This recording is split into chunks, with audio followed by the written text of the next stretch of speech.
Well, everybody's heard about the bird. The bird's a winner, well, a bird. Grown men watch this shit? A podcast about indie wrestling. Bird is a winner, well, a bird. Well, a bird is a winner, well, a bird.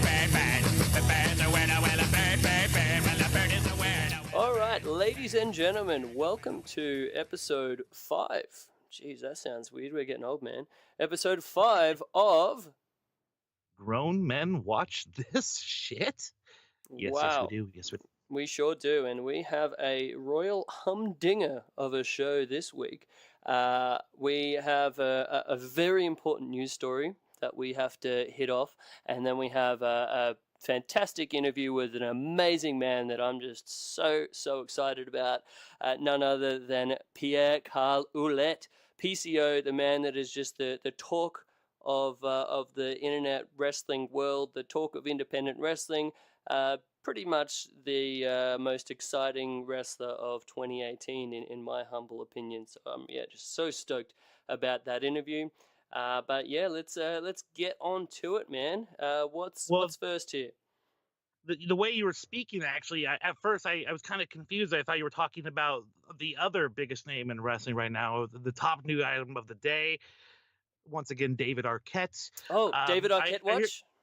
Yes, I hear you have some news. What's this big David Arquette news today, sir? There's an upcoming match coming up? I feel like at some point I need to get like an actual soundbite that I edit into the show, like the Law and Order, like David Arquette watch 2018, something like that. We'll see if we have the post-production capabilities of such a thing. But anyway, David Arquette, latest update here. Last time we were talking about maybe there's going to be a match coming up. Who knows? Do we have to wait all the way till WrestleMania weekend next year before this comeback? Do we have to wait for the Human Tornado match? No. David Arquette watch. It appears that David Arquette will be wrestling again in a week's time on the 15th of July at the Championship Wrestling from Hollywood TV tapings. My gosh, I don't have much more details than that. I don't know what the opponent is, but... I believe it is RJ City. I've looked a little bit further into this. It has been confirmed. We have RJ City Wrestling, who he calls David Arquette a burnt-out actor and a piece of shit. Hard words from one RJ City. Personally, I'm offended. But yeah, too. David Arquette says he's going to kick his ass. I believe beat his ass. One of the two. He used some colorful language. Man... Such an exciting world to live in. We got PCO and David Arquette. And then you mentioned earlier, before we got on the line, something about maybe the inkling of a David Arquette and PCO match. What was this, Tris? Oh my gosh. Talk about the match of the century, my friend. Again, this is far from concrete, but if the planets align and just the world manages to work out in such a fashion to where this may happen, oh my gosh.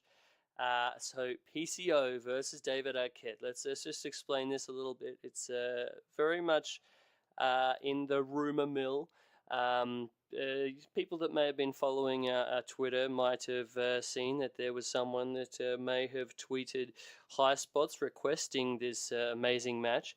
And then David Arquette replied to this upon being tagged, telling high spots to hit him up. So it sounds like David Arquette is amenable to a match with PCO. Holy fucking shit. So David Arquette is already in his short return to the wrestling ring, has decided to end it, evidently, with a match with Mr. PCO. But yeah, wow. What the whole thing with PCO coming back and then David Arquette coming back and then even this possible inkling of a fantasy booking scenario where this occurs. 2018 is already off to being the craziest year in the world of wrestling in a long time, I would say. Sure as heck is, man. Just crazy. The idea that David Arquette could wrestle Pierre Carl Ouellet. Oh my gosh. I'm trying to picture that match in my head. An eye patch on the pole match? Any way that this match goes in my version in my mind, it ends up with David Arquette being spectacularly murdered mid ring. But I mean, people shouldn't cut David Arquette short. He is a former WCW World Heavyweight Champion, as we've discussed before, and which is actually heavyweight title, something that's actually, as we discuss, sometimes escapes some wrestlers.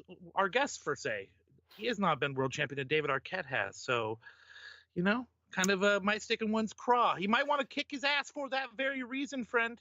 Well, to me, if Pierre Carl Ouellet does defeat David Arquette, I mean that's a win over a former WCW World Heavyweight Champion. I mean that's definitely something to put you into contention for some other challenges, perhaps. I don't know. Puts a feather in his cap, at least. Yeah, definitely. But David Arquette Watch 2018, it continues. It's an exciting developing story, and listeners, we will be keeping you posted on every little development. So great. I've got a Google alert set up just in case. So amazing. So do we have to cover any more news, or we want to get into this deep diving conversation with our guest? I am just so excited about this interview that I just want to get straight to it, man. Let's do it. Let's jump on in. The news can wait. The news of the week can wait. Let's jump into this. Let's go. All right. So, ladies and gentlemen, I am tremendously excited to introduce our next guest. A guy that has been literally everywhere, from Canada to Puerto Rico to Austria to Germany to the UK scene to WWF, WCW, ECW, TNA. He's been everywhere except in the year 2018. He is having like the most incredible run of independent wrestling. It's been fantastic to see, and I can't wait to see what happens next.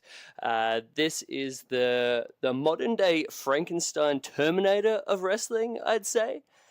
Ladies and gentlemen, Pierre Carl Ouellet, PCO. Thanks for doing this show, man. Welcome. Welcome to the show, sir. Yeah, hey, how are you, Jeremy and Chris? I mean, I like your intro, man. It was spot on. It was great. I like it. So many accolades to list. So many. Yeah, no, but I've been all over the place, like you said, and even like in some Middle East place like Saudi Arabia, Kuwait, Egypt, a bunch of other countries or places. But anyways, it's been this year. It's been like a crazy buzz, on the indie scene, and it's been like something absolutely like insane almost. It's really, really crazy. Every show, every city in the United States or anywhere else, even like Canada, like even though like I'm French Canadian, sometimes I go on the English side of Canada.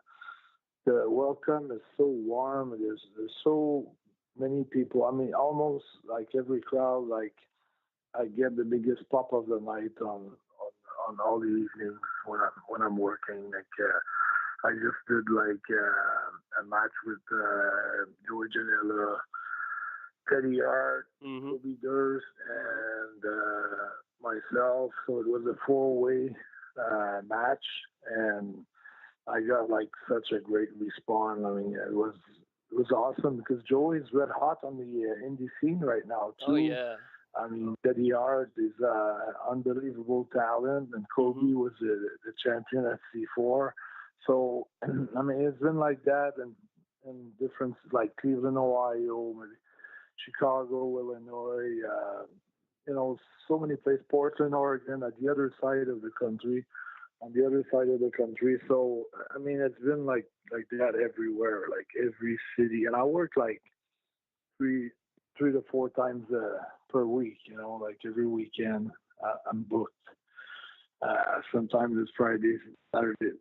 It's just amazing that you work that often and like to the the level of craziness that you do work. Like, you're not a guy that just, takes a night off. Like, There's no phoning it in at all whatsoever. yeah.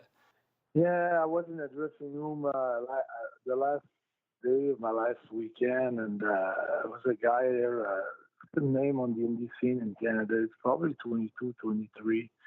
And he was saying how much he get banged up from working 9 to 10 times per month.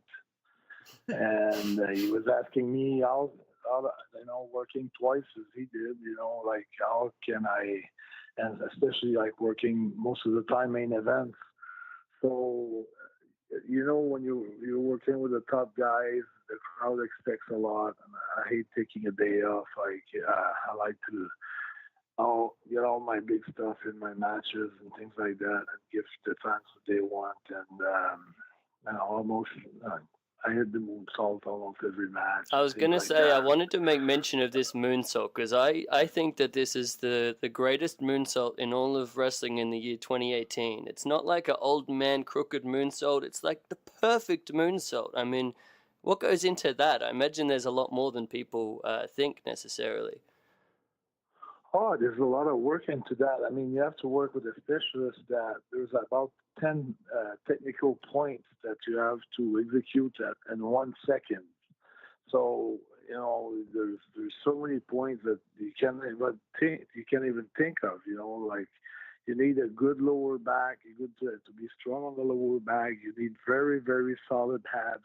You have to be really snappy on your abs. You need a great push from your ass. The balance and everything, the coordination, the timing for it. There's a bunch of things that people don't even think, because in a split second, it's done and it's over. So, but how many times I did practice that, I not even in the wrestling ring, just on mat, and doing it over and over and over until it was perfect, because I wanted to create a good impression, so that's why every time I'm working on some sort of move or a different move or something, I'm going to probably practice it like over 1,000 times before I decided to bring it into a match. So wow. That's basically the way I approach things, And that's why you need so much passion. You need so much sacrifice. You can't really have a day off even back home. When you're back home, it's back to the drawing board. It's making videos, because what I feel is interesting for the fans. It's to get entertained on watching one video on Twitter or Facebook or whatever the social media platform they prefer. And then the following weekend, I'm following up with some matches. So it's quite cool to see both, to see the vignette and to see the live action after that follows up. So it's not just being good at doing vignettes or being good at doing videos, but I feel like you have to perform as good as the video is in the ring. So yeah, definitely. That's what keeps everything. That's what keeps everything building up. Yeah, so everything builds up. Yeah, like you mentioned, the videos that are entertaining, the training videos with you and Destro are incredible. We love where them does this so content much. originally come from? Everyone loves them. How does the content originally come? Do you just putting this stuff out? Just like, I need to make content online and get my my monster over further, or where did this come from? It just at first Destro was just a real. Destro has been like in the show business for a long time for having the strongest grip in the world, and he's won many contests on the grips. And like there's so many things, even like Mark Henry couldn't do what he could do. And then first when I met Destro, it was just I wanted him to get me the perfect conditioning for wrestling in single. Because the tag team is different than a single match, because you can always tag out the fresh guy and things like that. But in single, you have to, keep it up all the time. and show some energy, because people get really entertained by the energy that you have in the ring. So it's very important to have a lot of energy during your match. And so that's why I went to Destro and asked him to train me, because the guy used to weigh like 320 pounds. Now he's down to 139. So he over 12 years, he lost 168 pounds or something like that. Goodness. It could be more. He just classified last weekend for the Arm Wrestling World Championship. So he had to finish in the top 3 in Canada, which he did, and that was in the young class too. That was in the 20 years old and 20 to 35. But Destro's older than me, so that's crazy. So we have like crazy way to train, crazy way to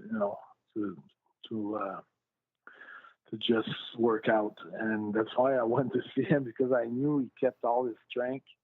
I knew he could do everything that he used to do, and I knew he was like one of the top guys in Canada for arm wrestling. So I knew that he would know how to train me.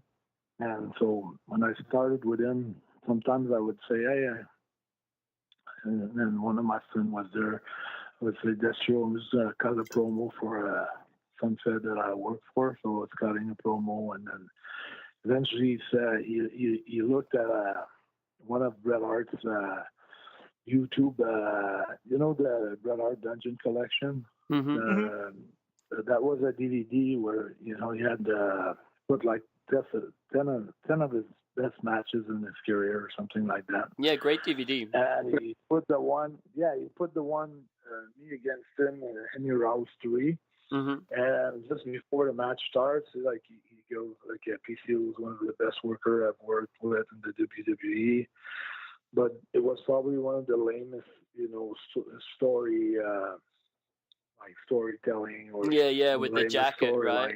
Yeah, so Destro really like he went on it, like he listened to it and he went like, okay, he had a lame, like had a bad gimmick. That's the gimmick. So this is, I'm gonna show you how to, cut a deck of cards in half, and I will train your hands for that, and I'm gonna train really hard on your hands. I want you to do like, bend the bar and rip the deck of cards and things like that. So I really worked hard, like for a year, on doing like, a lot of hand works and things like that. So until I was able to rip the deck of cards in half and bend the bar around my neck, and also working my jaw and everything. So I did a lot of crazy exercises. And then we started with that first promo where, we're playing poker, and he goes, cut the deck, and I pick up the deck of cards and I just cut it in half. And I go, is that cut enough for you? And then he looks at me like, okay, I've got something now. I'm turning the switch into that monster. And then eventually, I think it was the third promo for Walter, because we were going on against Walter for the Joey Janela Spring Break 2. So I did 3 promos for Walter. And one of them, he was hitting me with a fried pan in the chest. And I was like doing some halves. I had like some straps around my arms. And I got out of the straps, and I stopped him from hitting me with the fry pan, and I rolled the fry pan. And he had a flash. When he saw me getting out of those straps and stopping him from hitting me with the fried pan, he said that he saw Frankenstein. Like, it literally, in his imagination, when freaked out. And so that's how everything started, evolved from there. Yeah, I mean, that was the start of the monster. It's not just that. It's not just that, but that's a big part of it, because I walk like that, and some of the things that I do, it's already like in the movie. So there's a lot of parts of me that are like that, and but we added different things because it's not just that. It's PCO. It's the package of PCO. People can take it as how how they want to take it. They can take it as Frankenstein. They can take it as Terminator. They can take it as whatever they want. But the main thing is like PCO is not human. That's the main thing. So that's how everything started, basically, and then that's how the evolution came, and then never the creativity is always there. Yeah. We're so passionate about what we're doing that there's such a big team also. A lot of people like writing for us and finding ideas and writing scenarios. So we always have like 4 or 5 ahead of us ready to shoot. Even as we speak now, I've got 4. There's vignettes coming out that I know what they're going to be. But depending on what's happening during my career, if something happens, we may switch, maybe the order, depending on what's going on. If something happens or something pops out, or if there's a need of something to be shown, we can always like switch it and maybe do one that will, like the one with the nail in my nose. Oh, I love it. That was supposed to be done. That was supposed to be done like not right away, but I was on the road and I kept on telling Destro, I want to do this one as soon as I get back from the road. I want to get this one done. This one is going to be real good. So I had a huge feeling for this one. And it's good because it's almost like, not almost, it's like Quentin Tarantino when you look at some of the movies, Kill Bill or Pulp Fiction. You have all those scenes, but they're not in order. So you have to go back in time and place them in order. So it makes the real story at the end. Yeah. So I could see that, because I mean the one where one of my favorites where you were dug up in the cemetery and Destro carries you out in the sleeping bag, and then you can envision going from that one to the one that you're talking about with the nail in your nose when you're on the surgery room. That's it. Yeah. And then the crossroad, when we crossroads, and then it's like we lost track of each other for a while, and I met him, and then we buried that thing, the box there that everybody's asking what's in that box, So, buried that box, and now we got that box everywhere with us. And so that's the way it works, basically, and so it's always like that. So that's what's cool about it. And it's good because you've been following each and every one of them. So if someone catches one, let's say the one today, this week, the one that we've done this week, and then maybe they're gonna feel like they don't know why it's there. So people are gonna tell them, "Oh, go watch the other one." So by the time they watch the other ones, they'll find out. And by the time they watch the other ones, the character keeps evolving. You saw Destro this week. Something happened. Like the guy went for a clothesline, and the way he ducked it, like everybody went like, "This ain't normal. Like there's something supernatural ghost Destro." yeah, exactly. So the mystery is so much there. It's so mysterious. There's a lot of things, so everything continues to evolve, and there's, we haven't touched like, the tips of the ice, not even, the tip of the iceberg with the potential of these videos. I think I can't wait to see where the story goes next. It's all under, everything. The character itself, it's all under, the water so far as I'm concerned. We only see like 10-15% of the whole thing. So imagine when everything comes out, how big it's going to be. So it's just crazy. Yeah, it's so good. I think people love them because, like you were saying, they can watch one video and just be like, "Holy fuck, this is amazing."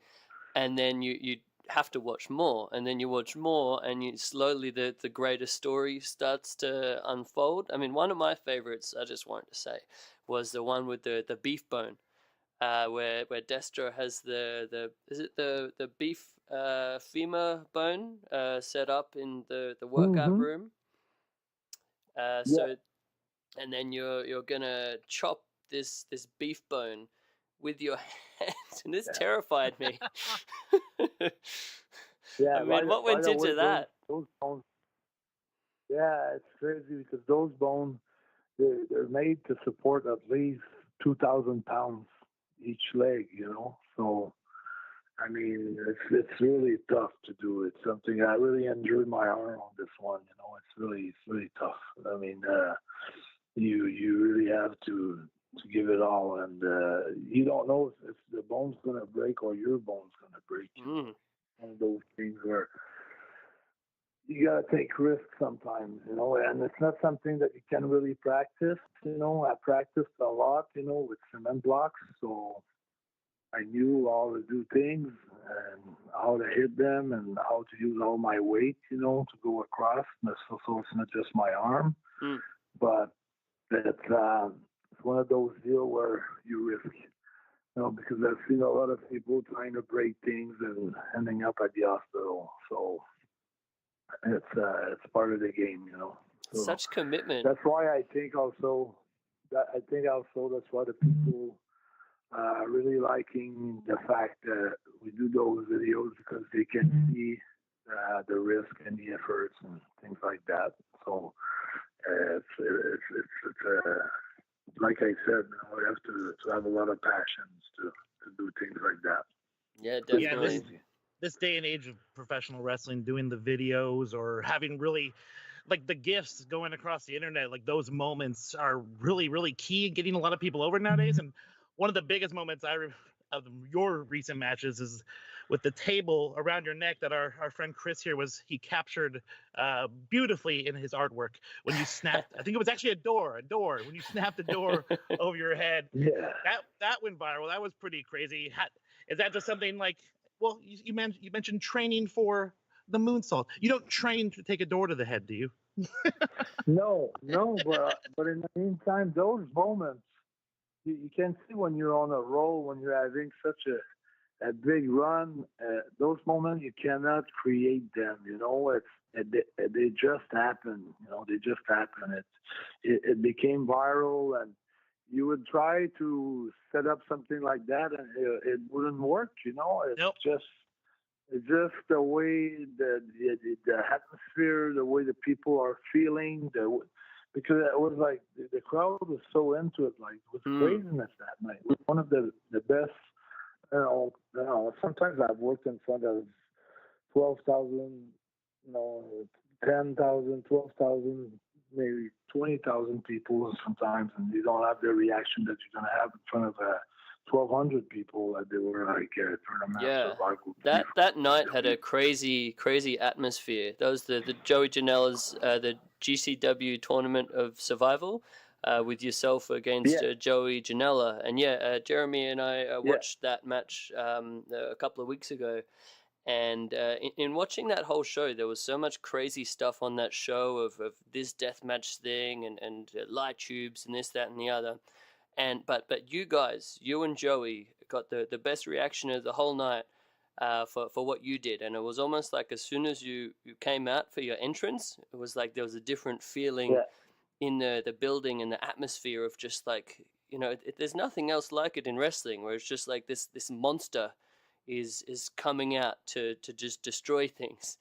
And then everything was great with the stuff with the door and where you threw Joey with the fall away slam crowd surf into the crowd. Yeah, that went viral too. Yeah, and the way everything went like so good, like so perfectly. So it was just another thing that helped, to build, like the Walter match, the Joey match, and it was a bunch of other matches. But you have some matches that are really, like the last week match at C4.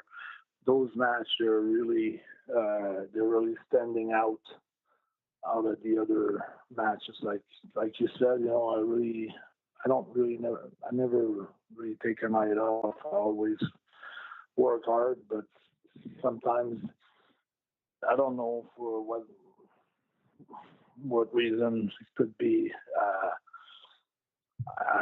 Maybe I don't know. There's just nights where the night against Walter. I mean, there was another some sort of crazy something that just happened that I cannot put my finger on it. It was like two movie monsters going against each other. It was like Godzilla and Mothra. It's just incredible. Me and Chris actually were both in the building for that one, and it was incredibly late, but everyone still was alive for that match. To me, it was almost like the Rocky IV movie where Rocky's in Russia. There you go. And for me, I felt like the crowd was cold to my venue, to my entrance. And from the spring-legged moonsault, when the spring-legged moonsault happened, boom, everybody erupted. Everybody went up and started cheering and applauding, and it was just like from that moment on all the way to the end, it was just crazy. Even from the moonsault, it started the building up, from different things from the beginning or from mid-match if you want.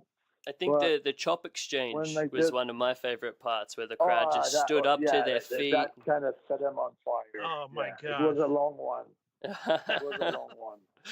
Oh man! It was from one corner to the other corner, back to the other corner. It was crazy. The hardest chops you ever taken? I mean, it's pretty. Your chest looked pretty insane.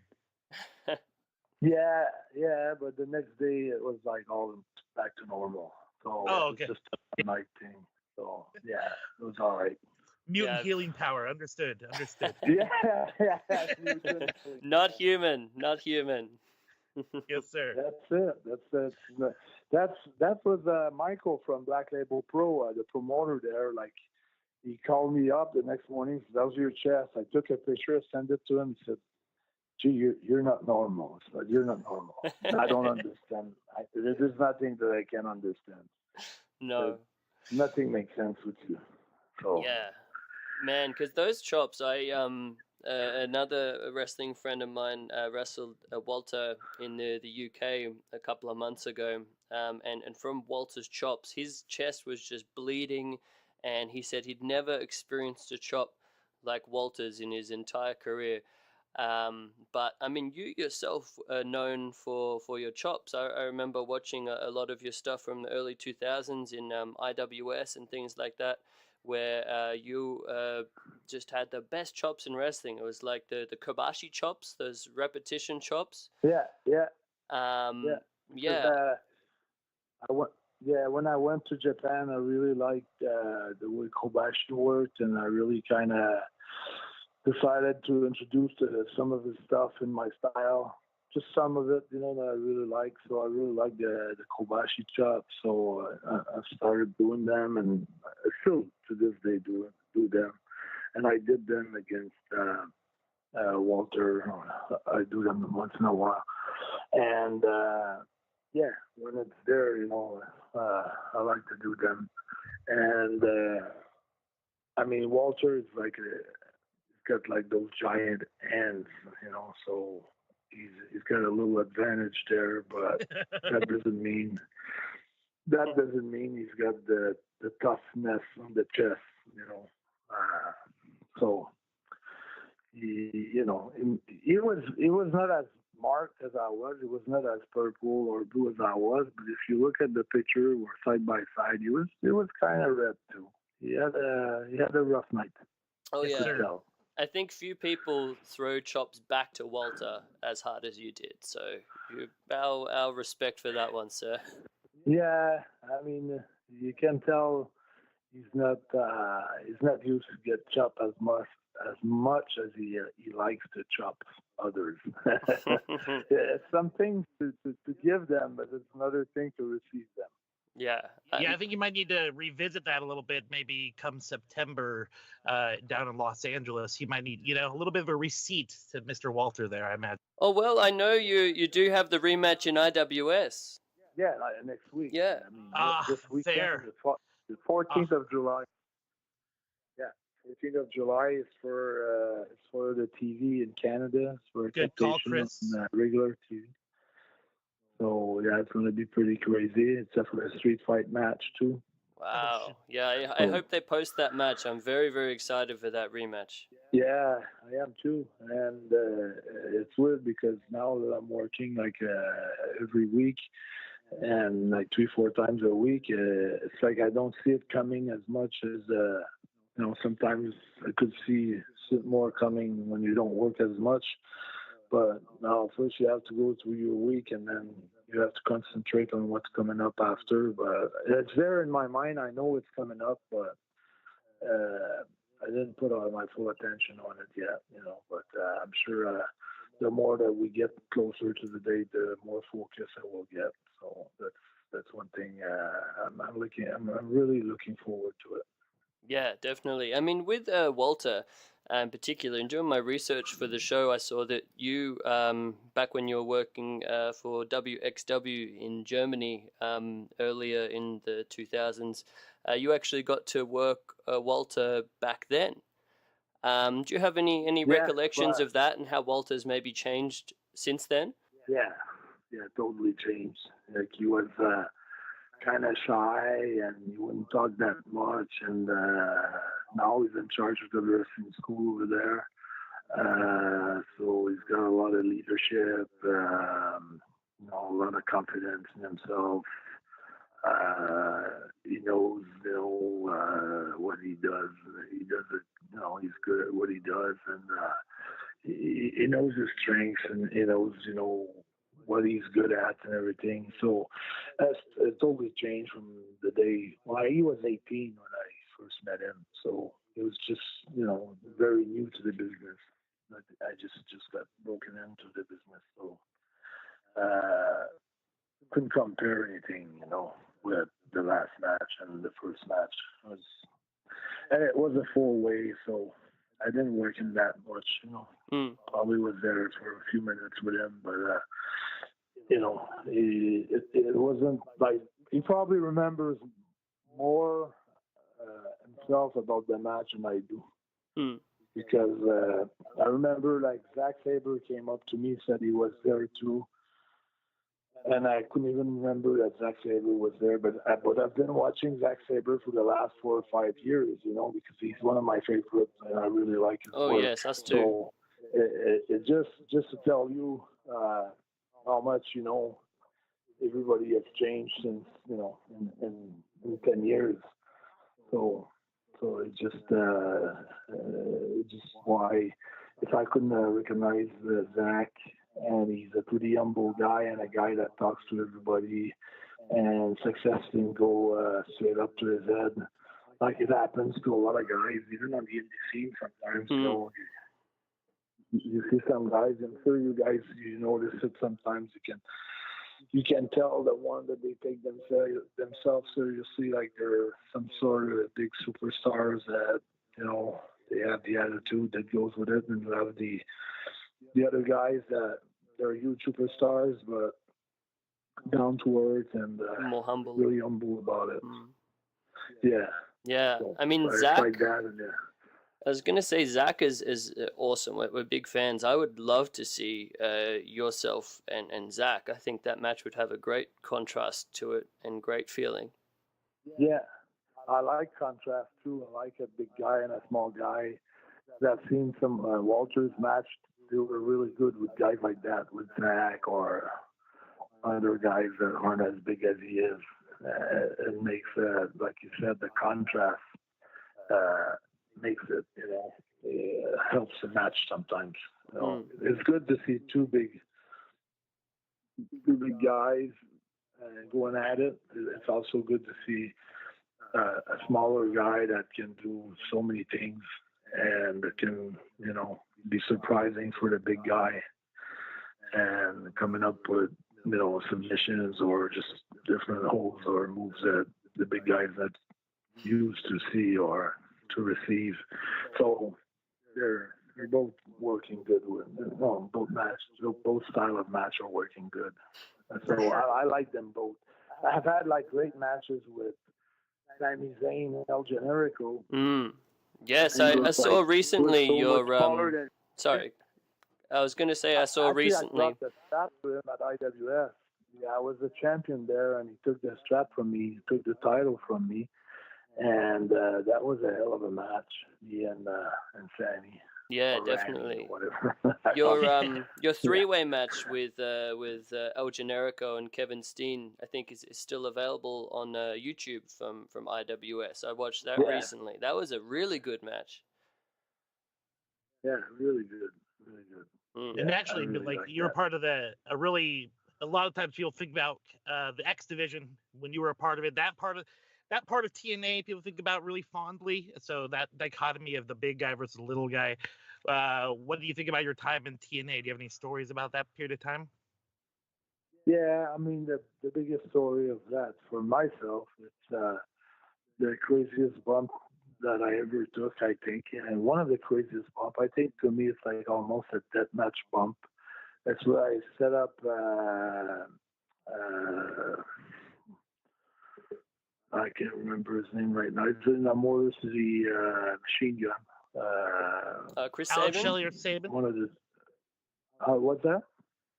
There's Alex Shelley or Chris Sabin. Chris Sabin. Okay. I'm having a single match against Chris Sabin. So I give him a backbreaker and I set him up on the cement floor on the outside of the ring. And I go to the top rope and I do the full cannonball off the top rope, and he moves out and I hit the cement floor. Oof. Oh. So they did a report that's available on YouTube also, and Mike Tenay and another commentator with a camera, and they went on the top rope and they were saying this is about the height of the roof of a house, and Hex jumped right out of from that roof, from the top rope, and wanted to land on Chris Sabin. And we're lucky enough that Chris Sabin had moved because he would have been dead. But then they explained, but they made like a 5-minute segment about that, explaining the whole thing, how much I didn't have any regard for my body and things like that. Kind of like a modern-day Cactus Jack. Yeah, it was. Yeah, it didn't help, my push at the time. It didn't help anything. So it's just sometimes, even if you do things that are super spectacular or out of the box or whatever you call it, if you're not hot, you're not going to come out as good as they're going to come out if you're hot. So I think it's just hard to know when you're going to be hot or not. So you just try for the best all the time because you don't know the future, and so you just try to impress, first, your boss, and then your mates, your roommates, the other wrestlers, and then the fans, and hopefully, you try to make an impression on everybody. At least showing he's got some heart. He wants it so bad that he's willing to end up in a wheelchair, to accomplish his dream, to gain, to advance, and to just to reach out for his goal. So that's basically, in my case, that's why I was doing it. But if people are asking me why I'm doing it, because instead of wanting to have success, it's one part. It's when Joey Janela jumped off the top of a building into the box of a pickup truck, and with Zandig. Some guy broke his back in 3 different places. It's just because you're trying to elevate your work rate or trying to show how much you want it and how bad you want it. So that's how I look at it. For some people it might look stupid, but for us, there's always a meaning in everything. There's something that there's always a reason for it. And it's not, in my case, it's not for the love, the people, the cheers and things like that. It's more about like setting up goals for yourself and I mean, if you live life, you're like you don't have anything to accomplish. You feel like you're just floating in the wind. But if you have a direction and you know where you're going, it's like that every morning that you get up, you have a goal. At the beginning of each day, towards the end of each and every day, there's always a goal. So that gives you the passion. That gives you what transpires out of those videos, what transpires out of the ring entrances, what transpires out of the comebacks in the rings, and what transpires of each and every sequences that you may have to do during a matches. So to me, that's the reason why that we're doing that. It's not just to say, oh, I'm going to pick up some nice, good-looking girls, or I'm going to go at the bar at the end of the night, and I'm going to have a few beers and pick up a girl. And it's more than that. It can be that when you're 20, 25, or even 30, 35, 40, whatever. But I mean, for 50, some guys, 60, 70, maybe. Yeah, Jake Roberts, Razor Ramon, never end. It's tough for them to change their mind and to think of something else, because I don't know why, because I'm not like that. But I just feel now like it's more important for me to achieve my goal than to pick up the nicest chick at the bar at the end of the night. For me, that's empty. At the end of the night, even though every night the rumor is that PCO is picking up the nicest chick at the bar, I mean, that becomes an old song. There's just emptiness there. There's no big deal, And for me, it's a life achievement, something that you've worked at during your whole life. Eventually, you have to take those things that takes, because it looks stupid, we're making fun of it, but let's say I'm in Germany for a tour or something, and every night I'm going out, ending up with chicks and having fun and not sleeping well. Well, at the end of the year, it's gonna, I feel I'm not gonna be as sharp as I could be. I'm gonna feel like I missed out on something. Out on something. I didn't do something right. Without being like the perfect human being. But at least I'm trying to put every chances on my side. That I know how to have fun. I know how to make jokes. And, all the people around me are surrounding me laughing and things like that. So, for me, it's important to get as much sleep as I can when I can, and not to drink and not to party hard and things like that. So that's one of the things that's going to make the difference between maybe a 35 that goes hard, parties hard, and things like that, and relies on his talent, and me, older but going to bed early, getting up early, making all those sacrifices in the gym, all the time during the whole week, and just having that constancy, and then people are thinking, "Oh, this guy's a beast. This guy, he's a machine. He goes all the time and things like that." But it's just a way that I discipline my life around things that makes that difference. So, yeah, I guess that gives the difference for the consistency in the ring performances.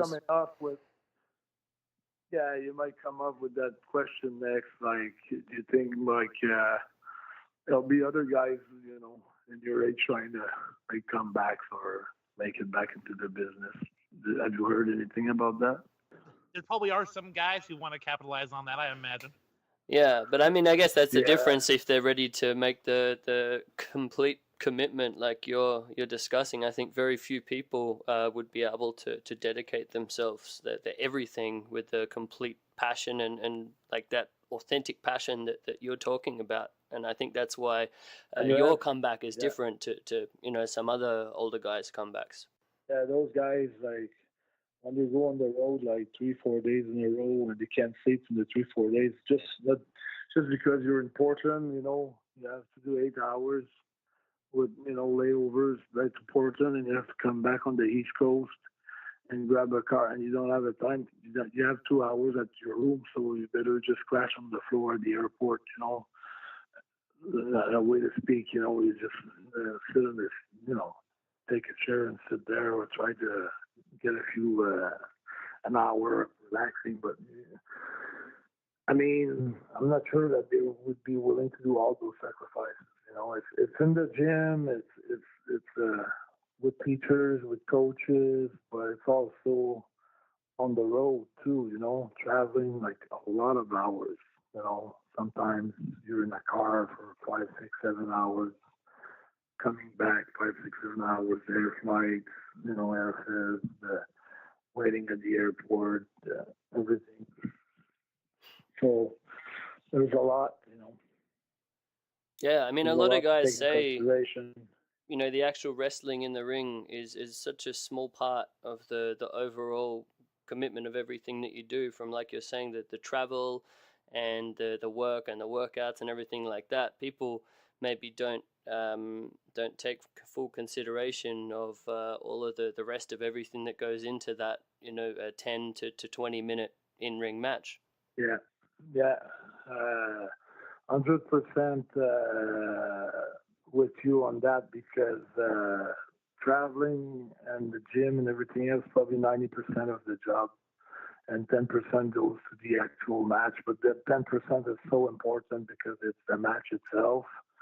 But the 90%, I mean, a lot of people are quitting on the traveling because they don't think they can make it without their job, or because when I do make a commitment like that, I'm not doing anything else. Like, I'm just wrestling.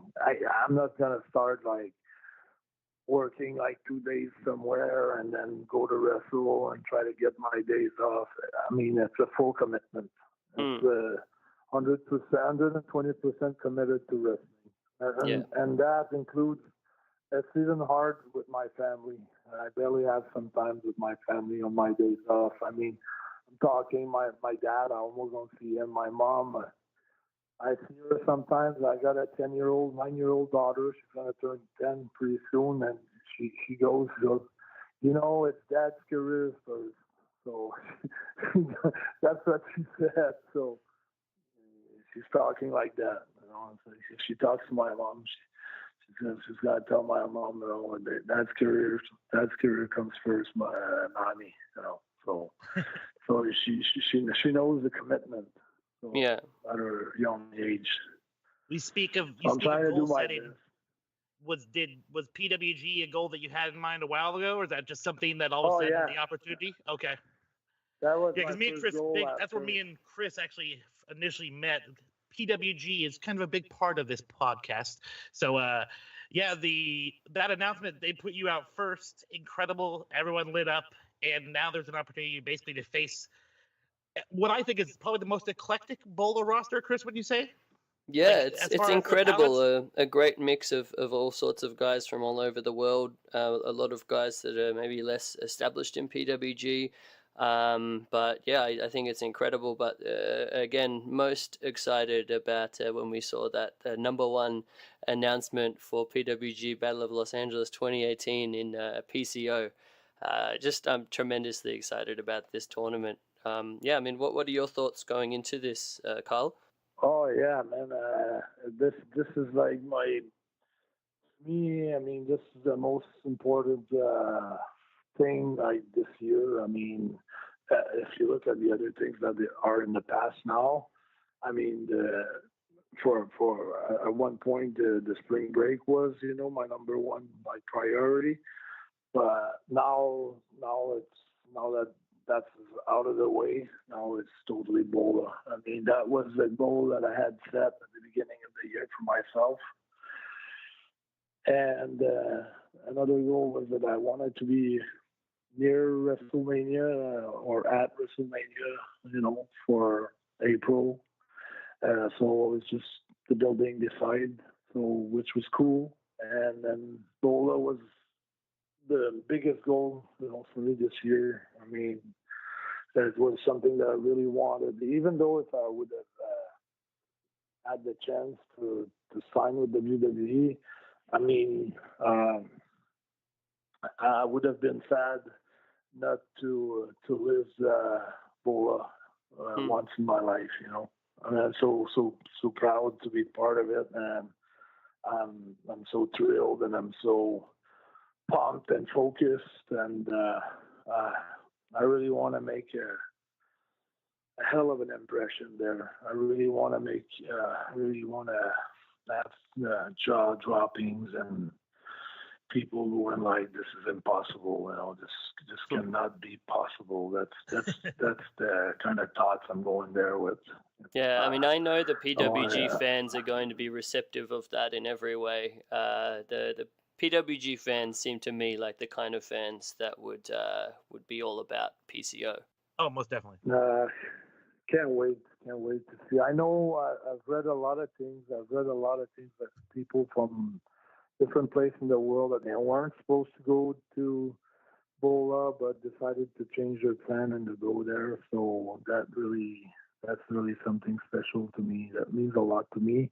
And for sure, I don't want to disappoint anybody. So I'm trying to organize everything to be, very healthy and very energetic, and have everything going on for me that weekend. So this is very, very, very special and very important to me. Yeah, I mean, it's like the most important wrestling tournament in America right now, maybe in the world. It's got such prestige behind it. Everyone looks forward to this tournament every year, and it just keeps getting bigger and better every year. I mean, Jeremy and myself are going to try our very best to be there in person as well. So we'll be there, hopefully cheering you on too. But yeah, can't wait. The potential for the matchup potentials are insane. Like, I can only imagine him and Jonah, dude. Him and Jonah Rock would be insanity. Oh. It's ridiculous. Yeah, it literally is the most eclectic lineup I've seen. Like, and I've been going the last 3 or 4 years at this point, and honestly, some of the names, like Jody Fleisch is coming back to wrestle in freaking PWG in 2018. This is early insanity, 2000s indie wrestling sensation, Jody Fleisch. Yeah, it's great. Wow. But yeah, I mean, I'd love the idea of you and Jonah Rock, Carl. I mean, that to me is just Hoss fight city. Yeah, I'm looking at all the 24 participants, and it's pretty crazy, It's just too bad that you get to work, I don't know how many guys over the length of the tournament, but whatever I've got in front of me, I'm gonna make sure the crowd goes crazy. I know it. That's the whole point. Yeah, exactly. So hopefully it'd be good if I knew who I would have, who I would be going against for my first match. That would be something that I would like to know. But if I have to find out over there, it's something that I'll find out over there. I really. Or just cut a promo on everybody. Just an individual promo for each member of the fucking tournament. Like, hey, calling everybody out. PCO's gonna eat your hay. Yeah, that would be cool. Yeah, I mean, we're definitely waiting with bated breath for those match announcements, and yeah, can't wait to see what happens. Yeah, one way or another, it's going to be something historical, one way or another. Yeah, definitely be memorable. sure that'll be, yeah, very. So that's something I'll be able to put on my resume. For sure. You know, so I'm really, really happy about that. That was one of my goals in my life. So that's something I'm really looking forward to. Really excited about it. And before we had the show, I went on Twitter and let everyone know that we were going to have you on and ask for some questions. We only got 2. One was marginally inappropriate, wanting to know you and Destro's favorite style of drug. But then the one that actually kind of got a little bit of news. The one that got a little bit of news was you mentioned that you'd like to go one-on-one with The Undertaker one last time. That would be freaking incredible. How perfect would that be? Movie monster versus the Phenom. It's incredible. And we have to have Destro there. Yeah. It got got press. It got press. That's pretty crazy. Yeah, I mean, as much as like I think the fans, they have a lot to say in a lot of things. They sometimes they underestimate their power because they feel like maybe the promoters or WWE, they don't listen to them, but they listen to the fans more than the fans think that the corporation might listen to them. They do have a lot of power, and when they voice their opinion, it always ends up, in their ears. So I think, people, as much as further as we're gonna get with this thing, and as much as everything will evolve, I think the fans will figure out by themselves what they want and why they want that, and the reason will clarify for themselves as the year goes on. It will be like crystal clear eventually that if something's got to happen. I think it'd be. I'm thinking after BOLA, it might be crazy, but it might get crazy on August 17th too, for Joey Janela lost in New York. Oh yeah, you and Matt Riddle. I'm so excited for that match. Yeah, that's gonna be something else. I mean, I'm really pumped for that because like I promised everybody, I'm gonna have a new ring entrance gear, new ring entrance music, and it's gonna be another notch in the PCO evolution, going forward in this. Because what I like about the way PCO is evolving since 2017 and since the spring break and the WrestleMania weekend, it's like it's a little bit different week after week, and maybe from from now on, from the 17th of August to the end of the year, then you're gonna see another notch up, on the evolution of the character. So it's not like, okay, this guy here now, he's got this name, he's going to dress up like this, and we don't know why, but he's going to be called this name. There's real life stories that are mixing up with the character. So, like I said, the way I walk, the way I handle my body, myself, my movements, it's all related. And then it just, everything makes sense, everything makes sense. And then the resurgence and the resurrection is the people that started to say that about the career. And then when we did the video, and then it all makes sense, it all makes the loop around, So it goes both ways. It goes both ways. Like the fans are saying something about PCO, but then they see the video. Oh yeah, he was dead, and Destro resurrected him, and then it makes sense with the career. Yeah, definitely. There's a link, from videos to match to videos to real life to not real life. everything is linked together. That's the beauty of the thing. Yeah. I think that's why it's so over. Yeah, it's a Because, fully realized character. It's got all layers. It's not just one. A lot of times nowadays, a lot of cookie cutter bullshit that's going on in wrestling. A lot of guys look the same, got the same look, same kick pads, everything similar. And they all wrestle the PCO, yeah, PCO has created an individual, unique character. an It authentic kind of reminds me character of like as Matt well. Hardy a little bit. You know what I mean? Matt Hardy's kind of evolved so much Yeah. further than just so it's kind of similar to that in my aspect. Very different. Yeah, that's what I heard. I heard a lot of sometimes that's been compared with Minority, but with different things that he's done different things, but it's compared. The For sure. comparison, like it's kind of there. But like I said, I don't know where Matt got his idea from, but as far as myself, everything is close to reality.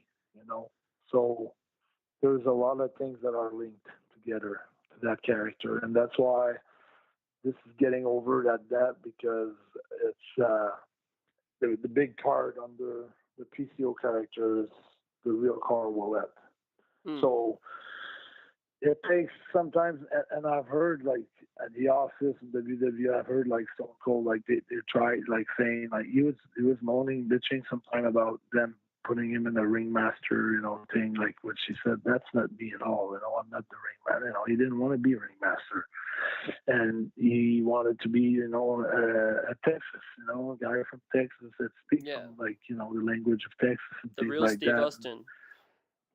Yeah, he wanted to be himself, just like every character, like just like when The Rock became more of himself and not like some sort of a phony guy, that wasn't himself. Then he that's what he said. And that's why he didn't get over at first, because he was playing something. He was not himself, and it's the same way for me. I mean, don't get me wrong. The Quebecers worked all right. We did good. The Lefty character did all right, but it wasn't you. Wasn't what I thought that I could be myself, like be my real self. And I just have the opportunity now in 2018 with the social medias and with the people, like I say, their voice is so strong and they have so much power that if they like something, they're gonna say it loud, And that's what I like about 2018, and that's what I think. Sometimes when I finish a match like I did, like last week, the 4-way with Teddy Hart and Janela and Durst and myself, and the referee was like, "Man, that's crazy," and a lot of people like were their jaws were dropping because they couldn't believe what they just had witnessed, and I say that in all humility. I could just feel it. The numbers of pictures that I took after the show and the comments that I had and everything. And I'm just saying how good it is to be yourself, and to be able to perform as yourself and not being caught on being a coward or being, because most of the time the WWE, they're heel. We always like to turn them into cowards, or they couldn't believe like a French Canadian could be a baby face all over the United States, all over the world. But right now, like everywhere, every state, every federation, everybody that's calling me for bookings or that I show up for appearance as far as a wrestler, it's always a huge positive response, and there's a PCO chance all over the world. So basically, everything that they said, like it's happening. Everything that they said that could not happen is happening now. So it's just to say that you cannot never label someone or just say, oh, that's going to be this for sure. You never know. It's hard to judge something. And sometimes we always think of better not spit on people that are under us, because eventually they'll grow up and they'll be, they'll have a different job or a bigger position or something like that. But how many times would you think that someone that you were with him and was out of the picture for a while could have come back and make such an impact? So such a crazy story. It's not just for, it's just a great lesson of life all around, I think. And I'm so happy to be in the middle of it. Not because I pride myself on it, because I think I can use it as a good tool to be a good ambassador about, good coaching maybe, or with my daughter, or with, just inspiring people. Yeah, I think it's a great inspiring life story. Going over I really don't want to go over the board with the inspiration things and inspiring people. Mm-hmm. I'm just hoping that just by wrestling, it does that. I don't want to say it, basically. It's not something that I want to really say, but, it's something that I hope it does. I truly hope it does inspire people. That's one thing for sure. I mean, from the hard work. With wrestling, wrestlers are creating moments in other people's lives. Like, they're doing their career, they're enjoying themselves, but you're really creating moments and inspiring millions of people. So, yeah, you're definitely accomplishing that goal. That's cool. I'm really, really happy to hear that. That makes my day today. Yeah. Thank you. Really happy. Yeah, no, we're very happy about it and excited, and just can't wait to see what happens next. One thing that I did want to mention to you was that in preparing for the show, I read an excellent book. I'm not sure if you know Pat Laprade. He wrote. I know Pat for sure. Yeah, an excellent book that more people should read. Mad Dogs, Midgets, and Screwjobs: The Untold Story of How Montreal Shaped the World of Wrestling. And in that book, Pat has a great chapter on yourself and your career, and so many really interesting moments. But I mean, the biggest one to me was how that chapter finished, and that chapter finished that after this great career, this great run where you've been everywhere, you didn't end up quite getting to that world champion level in WWF.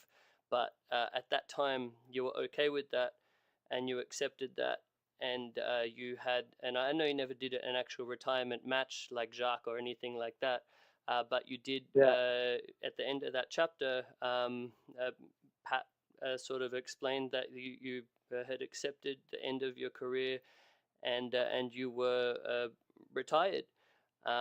Obviously, since then, you've had this amazing comeback from this retirement. I guess I wanted to ask you, in your mind, how did you go from that acceptance of retirement and say, this was a good career, I'm happy to be done, to say no, I want to try one more time? This is so great. Your question is so great. I mean, because it covers the whole thing, and it opens me a large, wide door to answer that with pleasure. It's and I'm gonna put it this way: it's like, Vince McMahon. Sometimes he's probably looking at those wrestlers, and he hopes like one of them is gonna really pop out, and he's gonna be able to put the machine behind him, like he did with Austin, like he did with Hogan, like he did with The Rock. But it doesn't happen very often that the territory is gonna pop with one guy. And when I say, I give all the credits to the world, to the Bret Hart, Shawn Michaels, Triple H has been 20 times a world champion, CM Punk's been, I don't know, many times, Brian Christopher Daniels, everybody, that has been champion, Chris Benoit, they've been incredible. It's working your whole life for achieving that moment. But in my case, I wanted to be not just a world champion. I wanted to draw the biggest crowd. I wanted to draw the biggest rating, and I wanted to sell the most merch as anyone has ever sold before. My dreams is so huge. From when I was 14 years old, that dream was inside me since that age 14. And it's a big, huge dream. And the bigger the dream is, the harder it is to accomplish. So it was not just a dream about, I want to be world champion one day. It was all those words that I gave to you, So imagine you have to work 10 times harder. And sometimes you're in an office with Vince or with Jim Ross or Bruce Richard or John Laurinaitis, and they ask you, Carl, who do you think is going to be the next, big superstar here? And you feel like saying it's going to be myself because you've been thinking about that your whole life since you're 14. But you don't want to tell them because if it doesn't happen, maybe they're going to think, you're crazy or you've got a super big ego or, it's not about the team, it's about yourself or for different reasons. So you go ahead and you say, I don't know. You tell me, John. Tell me who's going to be the next big superstars. And with John Laurinaitis, that one time he told me the boogeyman. That was when the boogeyman, when he was doing the swirl in his mouth, it was getting over pretty big, and then he got out of the picture. I don't know why. He said he had to get because the second time he asked me, he said Vladimir Kozlov's going to be the big next superstar. And then I said, what happened to the boogeyman? And he went, he had to get his teeth redone, and we lost him. So it's like I said before, it's hard to say a name. Like right now, they have Roman Reigns under their radar. That might be him. It might not be him. It's hard to say because with The Rock, everybody was booing him, and it worked. But we don't know the way things are going. So I'm just saying, Vince is waiting for something to pop, and sometimes it pops, sometimes it doesn't. And as a wrestler, every year we're thinking this is the year that this year's going to pop for me. This is going to be my year. And it doesn't happen.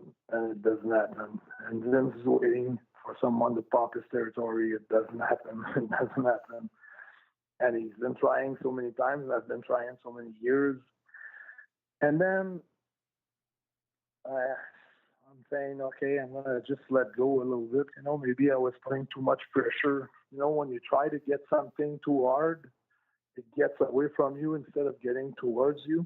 I kind of let go, I kind of figure out, if it's really there and it's really my destiny, I'm going to see how things evolve around me and how everything goes. So I kind of let go for a while, not thinking about it and just letting that sink in, and try to do other things. And by doing other things, I got back naturally into the road of wrestling. It was people pushing me into it. It was not me asking for it. It was people saying, no, don't do that. Just go back. Just do a wrestling report. And then I started with doing some reports. Then I started with doing some other things about wrestling. And then the next thing that you knew, somebody was calling me, do you want to wrestle next week? And then this and that. And then I did good. And then when I did good, then I said, okay, now I need to get, I still believe in this thing. Now I need to get a better condition. I really got to have super great conditioning, for a single match. I've worked on top before against Jacques, the forum, it was a big WrestleMania card. We were main event. Yeah, was that Jacques' retirement match, the one that you guys sold out, forum? Yeah, that's it. And the whole roster was working that night. Brad and Owen, Taker and Yoko, all the teams, and all the Jeff Jarrett, Razor Ramon, everybody was underneath us. And we topped it off, and we stole the show. Yeah, amazing match. I've seen. That gave me I've seen footage of Yeah, that gave match. me a hell of a boost. Yeah, exactly, on YouTube. I mean, you see that match, and to me, you know, I think I only saw clips of it, maybe 7 minutes. I'd love to see the full match footage one day. But I mean, I watched that, and you and Jacques, and it was such a great story of you know, Jacques' retirement at the time, and you were such a badass heel, having just turned on Jacques prior to that, and everyone just wanted that feel good moment of Jacques winning. And he beat you with that like a sit out Owen Hart style pile driver. It was Yeah, the breaking fantastic. neck pile driver. Yeah, Yeah. because I almost broke my neck on this one because Wow. I'm just like Gumby, you know. I don't know if you know Gumby, but it's like a little cartoon guy who doesn't get break out. You know, he always twists and turns, so Yeah, nothing yeah. happens to him. So anyway, We know Gumby. Love me some Gumby. I'm Gumby, damn it. yeah.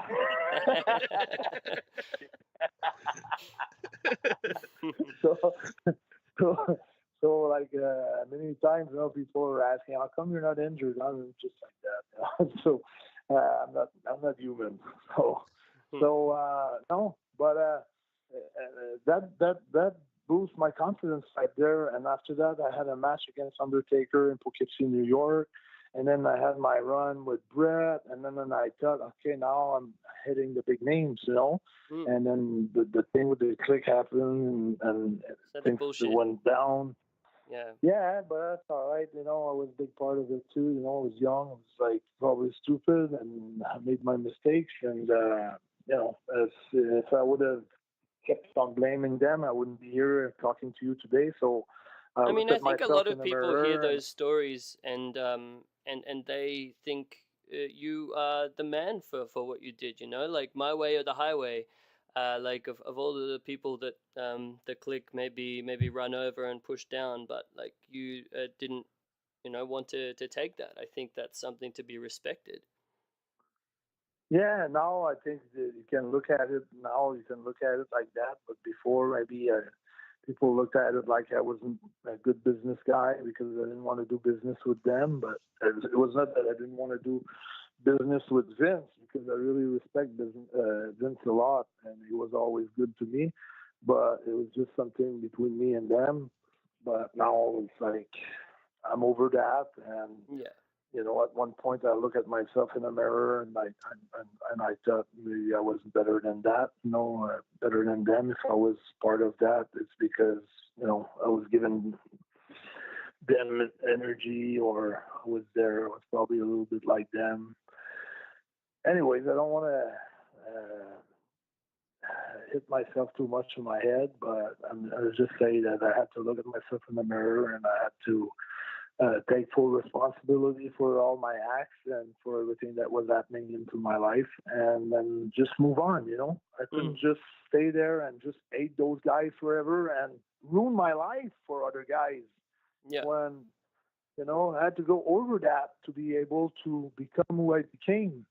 So I'm so proud of that I didn't stay in that hated and that, you know, feeling like bitter and you know, drinking because I hate those guys. They fucked up my career, a fucking bunch of assholes and things like that. No, I'm gonna see Nash probably next week. I'm gonna shake his hand. I'm gonna happy to see him because the last time I saw him, he taught me a lot about the business.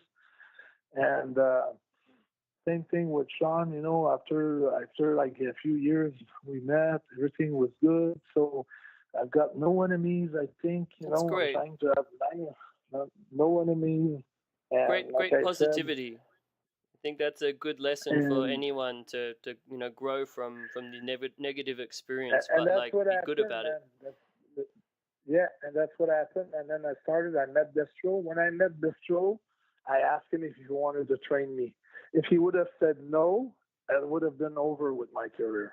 And he said yes, and that was that last little string that my career was holding on to. It was that last string that I could hope to make a comeback. It was to get trained by Destro. And when he said yes, I said to myself, I'm back into that picture now. I'm back into that picture.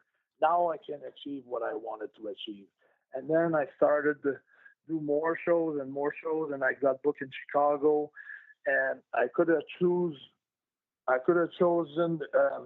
the January the 13th for Chicago or April 21st, but I knew I wanted to be near WrestleMania for April, so I chosen like the January the 13th. I almost didn't make the shot because it was a snowstorm, and I got to the building 15 minutes before the show, before the bell rang. And I worked Eden Page, and Joey Janela was watching, and he said, "I want you for the spring break." So imagine the destiny there. Just if I'd chosen another date instead of January 13th, if I say April 21st, I'm not talking to you right now on the phone. Yeah, that it all just lined up and it perfectly happened. Like that to me, that's destiny. That's something's meant to be. It's meant to be. And yeah, then that match that we already spoke about that you had with Walter, it lit the internet on fire. Everyone loved it, and a lot of people that maybe either were too young to know who Pierre Carl Ouellet was, or maybe they forgot. That but didn't matter. Yeah, it didn't matter. After that match, everyone loved you. And from people who have enjoyed your career, from the Quebecers till now, like it's amazing to see someone we've always had as part of our life make such a resurgence and be, enjoying their career again. Like it's not a story you see a lot of times. You know what I mean? A lot of times the wrestling stories are negative, sad stories. Sad stories. But this isn't a sad story at all. It's a great story. Amazing. Yeah. Yeah, and I'm so happy and so pumped, and people are coming to see me after the show, and they say like, "You look so good in your skin. It's fun to watch you. Where you put a smile on our face, or it's like all the positive that comes out of that. It's totally insane. It's crazy." So I feel like I'm like right on where I always wanted to be, but I never expected to be that late in my life. But when Destro said he was gonna train me, I knew I had that little string that it was still possible. And then I did everything lined up since then. So now I feel like I got to open the valves now. I got to open up everything and just make it happen. And that's why I said Taker, and that's why the more people that they're gonna do it by themselves without me telling them. It's just like eventually they'll figure out. They'll see the PCO character, and they'll see to themselves, no, this guy's got to be at WrestleMania with Taker, or it's got to be at WrestleMania with Rollins or Bray Wyatt or whatever's gonna fit, in time. I'm sure puzzle will fall into place, and we'll find out what's gonna fit best for PCO and what's gonna be the match, and just keep on doing my best every night.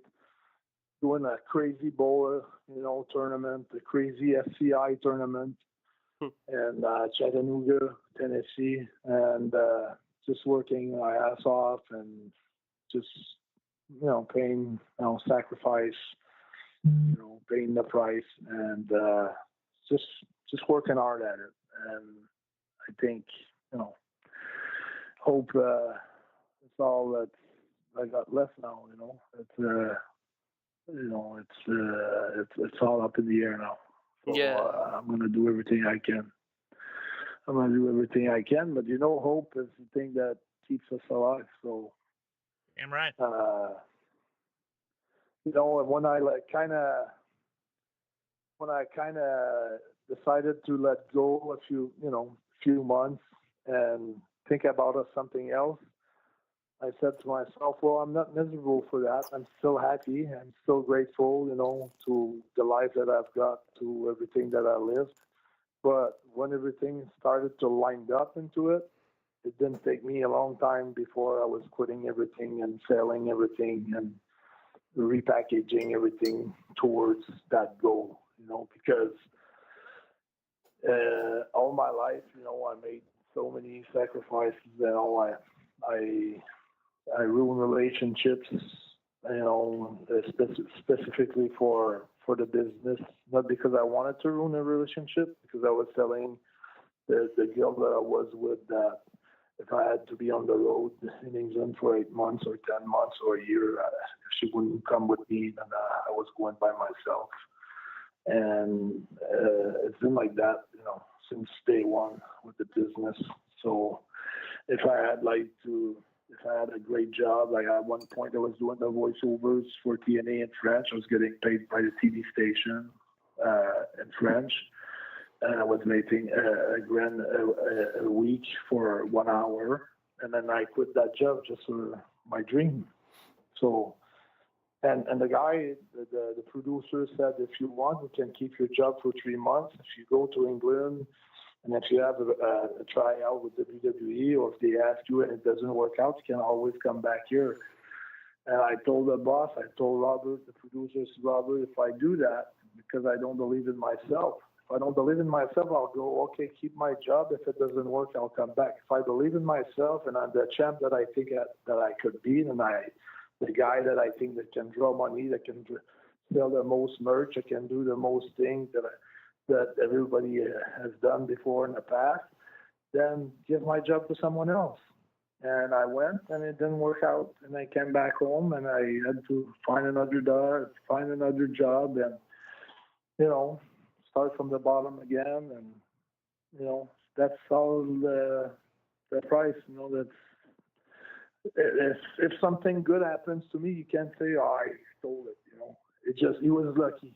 He was at the right place at the right time. No, I worked my ass off for it. Yeah. For every second of it, I've worked. I've put the dedication. I've lost things. I lost. I could be going to school, university. I could have made him to a hockey player. There's so many choices that I could have made that I decided to stick with the wrestling business against all odds. And sometimes when you have all your family saying, "What are you doing there? What are you going back there? You had so much problems. You were miserable. You weren't happy. You didn't appreciate, life while you were there, and you're going back there." I said, "Yeah, I'm going back there because, when I was 14, I said I was going to achieve that, and I will achieve it. I'm going all the way to the end now. Now it's too late. I can't go back. I'm just going one speed. It's forward. I don't have a neutral. I don't have rewind. I don't have anything else. It's forward, and that's it. It's amazing. Just to hear such determination. Yeah, just a belief in yourself. It's amazing. I think more people need to just have such a complete giving everything to their dream, like that. People a lot of the time can be like, "Oh, I tried and failed," but you're not trying unless you're all in. And I think in everything that you've just said, it's just like you completely dedicated to doing everything that you can to achieve this, and it's going so great right now, and I really think the sky's the limit. So happy with this, and so happy for you, man. Thank you very much. Thank you very much. I really appreciate it. Yeah, no, you're welcome. Thank you so much for your time today. You've been so giving for someone that, by the sounds of it, you're a very busy man. Yes. Yeah, I got a lot of calls to return and a lot of bookings to return, but I mean, I need to do those podcasts, as much as I can. I mean, it's very important to me. It's in a way I'm giving back also to the fans, so they can know what's behind the scene and what it is to be a wrestler. And it's not just always fun to be in front of a crowd and people think, "Oh yeah, they're stars and they're having fun," and things like that. And when they get to know what we're really living on a day-to-day basis and how tough it is and how passionate we have to be about the business to endure all that pain and all those things, because there's a lot, for, like you said, for a 10-minute performance or a 25, 30-minute performance if you're on a main event. I mean, all those hours that you spend in a car in an airport, on a hotel room that you hear noise on each side, or a studio with with another guy that you don't barely know, or you're traveling with people that you barely know, on the road because they put you in a car to the next show with some people that they're the boys, but you don't always know the boys because sometimes you're in Germany or in England and it's just a different crew and things like that.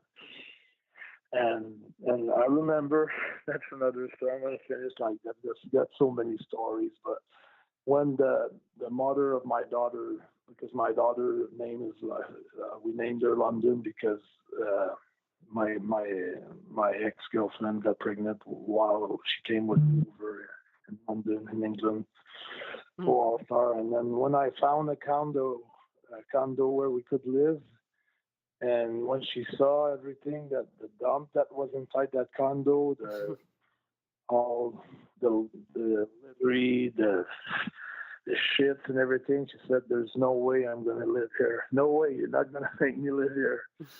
I'm telling you, and I told her, "You need 2 days, and you'll be able, and I will clean up that place, and you won't believe." And I piled up 96 bags of garbage out of that condo. Wow.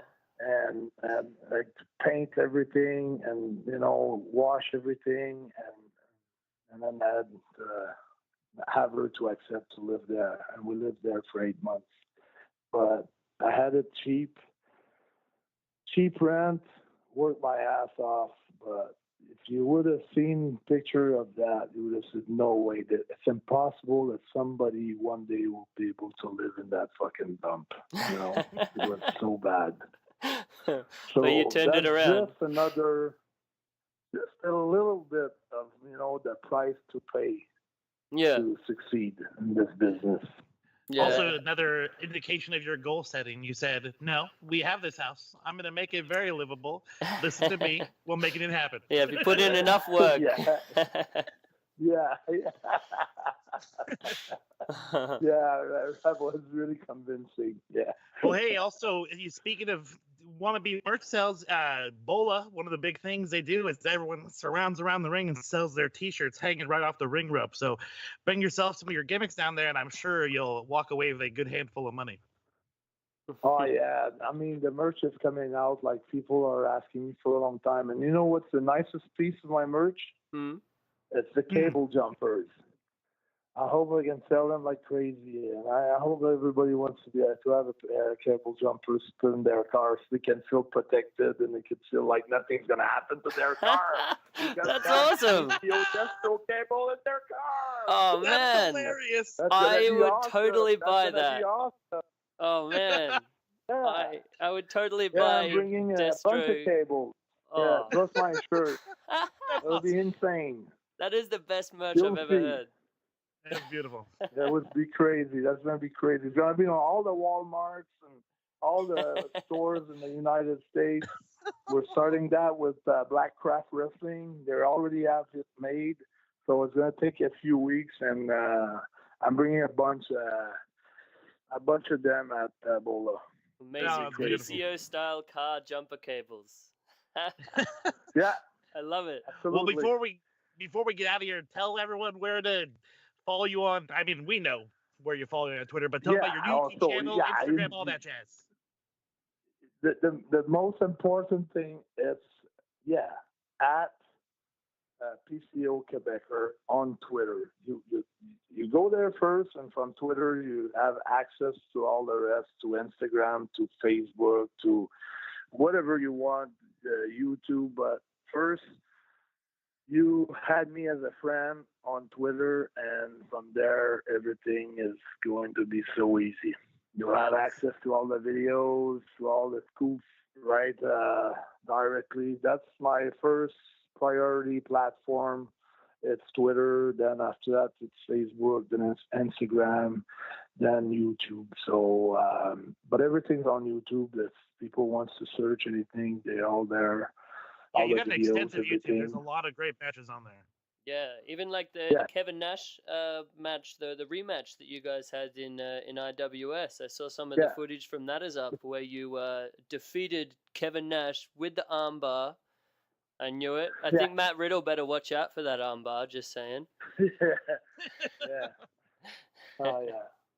So no, there's a lot of good stuff on YouTube, but like I said, Twitter's the main platform where I'm always there. You know, every time I see 20 messages or something, I always clear out. You know, make sure I answer everybody and retweet everybody and make sure everybody's happy. You know, that can get that.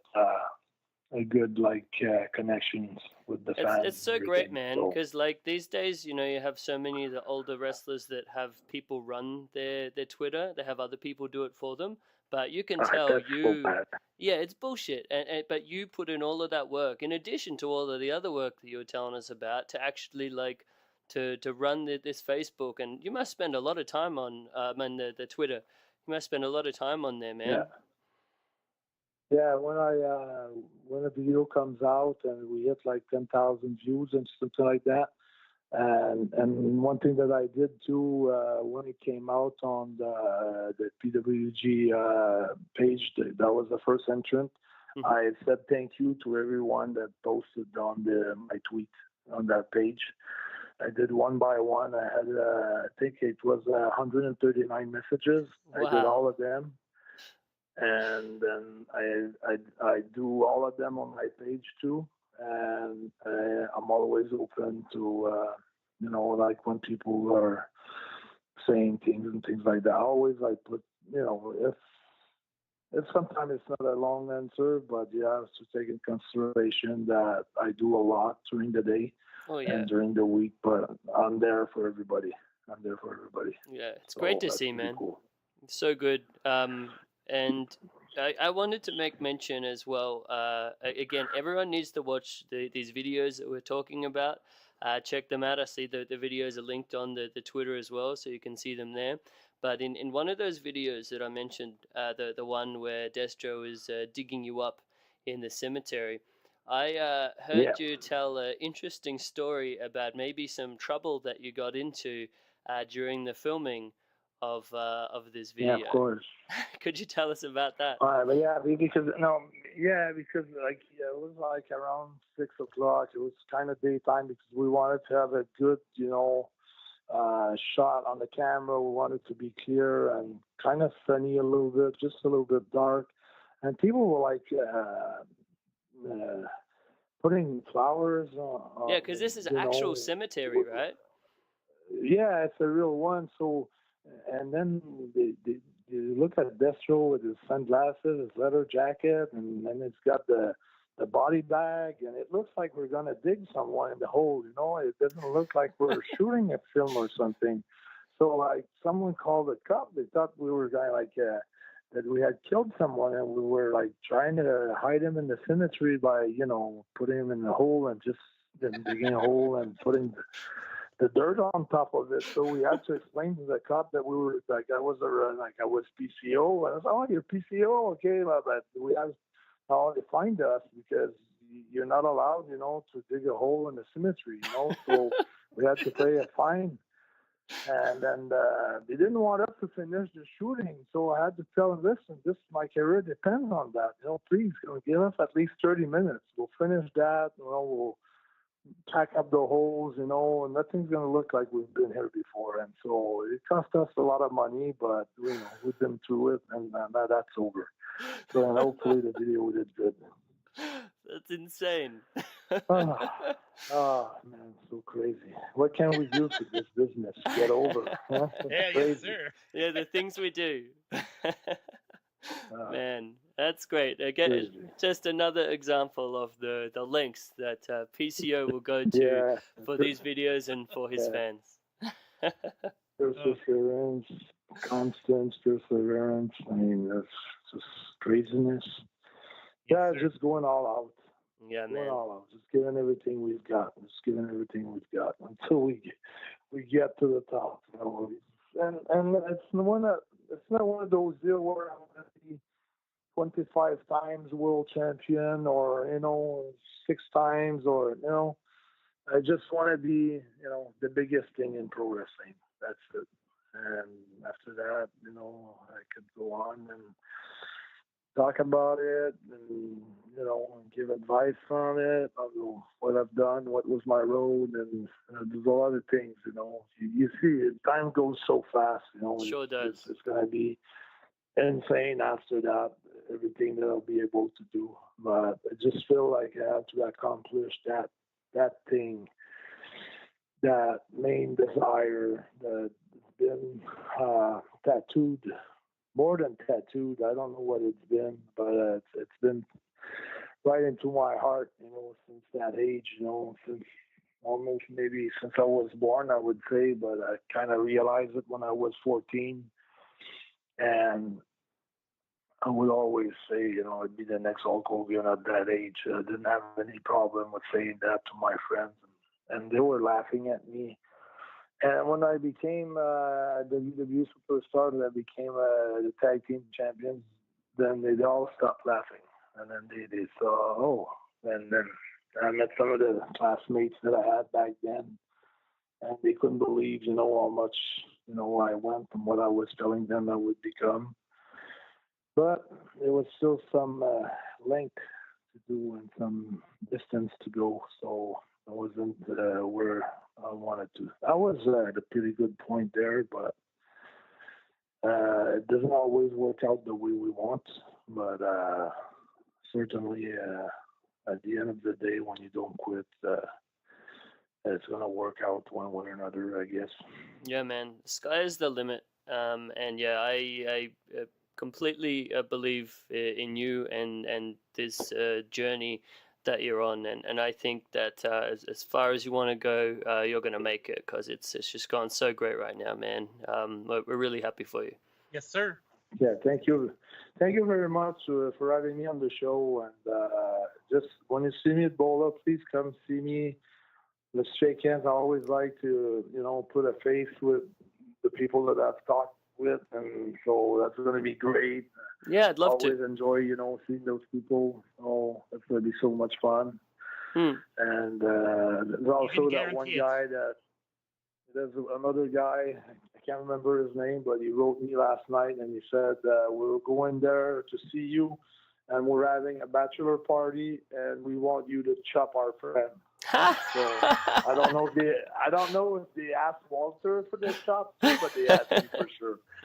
What's the fascination? Wrestling fans want to get chopped all the time. Yeah, and I said that chop is a done deal. I'm doing that for sure. And we would like you to come for a drink with us in the bar after. I said, that I'm not sure.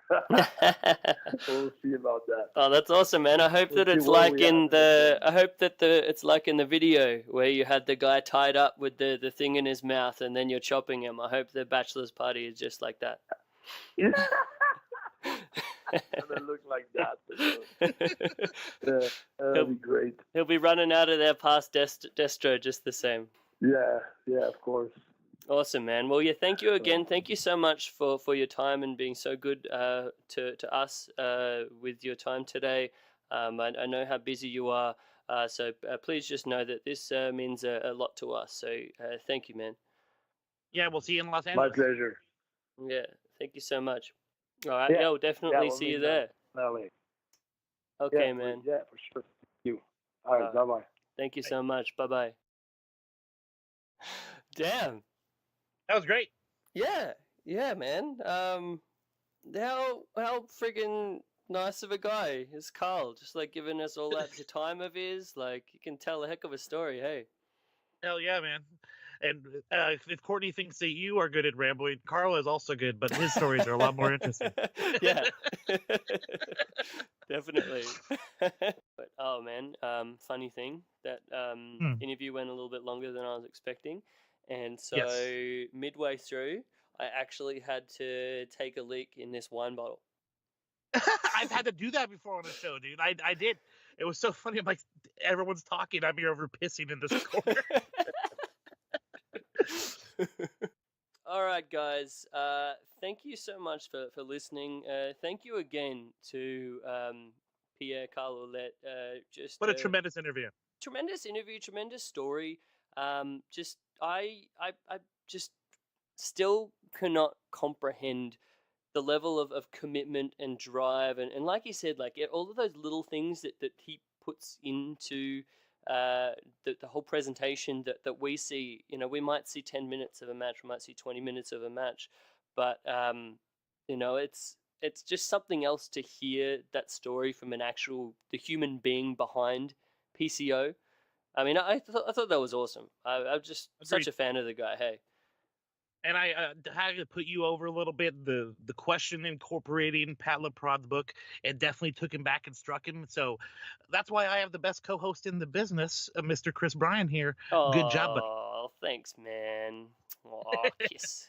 I'm doing a little bump on your digital chin right now. I was quite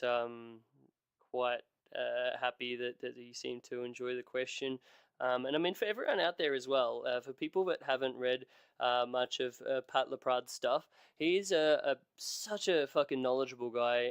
Like I said, Mad Dogs, Midgets, and Screwjobs, the untold story of how Montreal shaped the world of wrestling, goes so far beyond just, you know, what you're necessarily reading for the Montreal Screwjob. You know, Montreal is such a interesting place in the history of wrestling, from the Rougeaus to just the Vachons and everything there. There's another great book that that Pat has put out recently on Maurice Vachon, the original Mad Dog of wrestling, that everyone should check out. That actually has been recently translated into English after initially being published back in 2015 in French. But yeah, check it out. Mad Dog, the Maurice Vachon story. A lot of great stuff there. So yeah, I'm definitely staying tuned to whatever Pat puts out next. And yeah, if anyone just wants to learn a bit more about the history of Montreal, definitely check him out. Funny story, at last year's WrestleMania, I went to the Raw afterwards, and the seats that I was at to start with were really shit, because it like sold out really fast, right?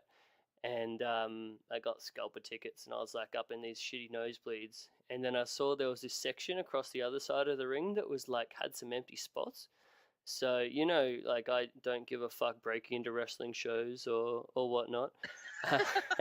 But so there was these empty seats. They're just no one's taking advantage of these seats. So I waited a couple matches. No one was filling them in. Then made a sneaky walk over to the other side of the ring, and then got into this spot. And the seats that I just happened to be sitting in, guess who was in front of me? Pat LaProd. Yeah, so the just sitting behind Pat, and he was just like such a nice guy and such a smart guy, and yeah, I just thought that was really funny, like considering how much of a fan I am of his books. A small world. Yeah. Did you have This is who actually I sat next to at WrestleMania when Kevin hooked me up with seats for WrestleMania. He is, of course, friends with Pat LaProd, and I was sitting in the friends and family section, and sure enough, heard the voice, and I go, "Are you fucking Pat LaProd? Because I've heard you on podcasts." He goes, "Oh yes, I am Pat LaProd," but that's my terrible French accent. Let's not hope Pat ever hears. Let's hope Carl doesn't hear it either. Yeah. Oh, his is very more tough. Like, oh my god, it's like this tough French guy could whoop the shit out of me, man. Oh yeah, hey, like I'm Courtney's assuming. Still listening. Hello. Yeah, exactly. yeah. Thanks for listening this far, Courtney. There's no way she's listened this far. Come on. No. Oh, hey, man. Well, this was a fun one. 2 interviews in. I think we're getting our feet under us. We're doing pretty good here. What do you think? Yeah, I'm just having lots of fun, man. To the point of I honestly... No, that's bad. I was going to say I don't care about our listeners. I do care about our listeners, but... in and of it myself, I'm just having fun doing this, and to have like such a fun chat with Carl like we had there today. And again, sir, I always enjoy just shooting the shit with yourself. So I'm having fun, and I don't care if 2 people listen or if 100 people or whatever listen. So let's keep it on going. Even if it's just our lady friends, if it's just our lady friends, it's still fun for us. Yeah. Yeah. Nice, man. All right, man. Well, thanks so much for your time, and yeah, thank you Of course. everybody for listening. Again, quite the chunky show, but heck, I spent my 4th of July, my American Independence Day, hanging out with an Australian guy and a French Canadian guy talking about wrestling. I couldn't have had a better time, honestly. That makes me feel nice. I feel honored, sir. You're foregoing the fireworks and potentially blowing off a limb to spend time chatting some shit about wrestling. I love it. My salute to professional wrestling. Excellent. All right, everybody. All right, Thanks ladies for and joining gentlemen. us. Yeah, let's close this baby down. Thanks for joining us. Again, always want to thank the awesome dudes over at Social Suplex, the premier wrestling podcast network, or at least one of my favorites. We have quite a lot of other great shows in addition to the Grown Men Watch This Shit podcast. You can also find the One Nation radio show, the Keeping It Strong Style New Japan show, the Ricky and Clive wrestling show, Outsiders Edge, and the Wrestling Washed. You can find all that stuff over at socialsuplex.com. You can find our Twitter page at Grown Men Pod. That's at Grown Men Pod on the Twitter. Myself, you can find me on the Twitter at I don't even know what my Twitter is, but Instagram at Chris is Things. I think. Oh, I got both. Okay, at Chris Things on both the Instagram and the Twitter. How about yourself, my friend? I am at James Vanderbeek, JAIMS Vanderbeek on both Twitter and Instagram. So it makes it easy. If you need a t-shirt design or anything, get at me. I don't know if a lot of wrestlers listen to this, please, but hey, come on over. Yeah, I like the idea if one of our listeners just like gets a shirt done up for funsies, just for themselves, like not for any sort of promotional purpose. Just hit him up. Do it. Fucking A. Yeah, he'll come up with a sick pun design. I think it'll be great. All right, guys. Thanks again. Thanks so much, and we'll see you next time. Cheers, guys. Everybody.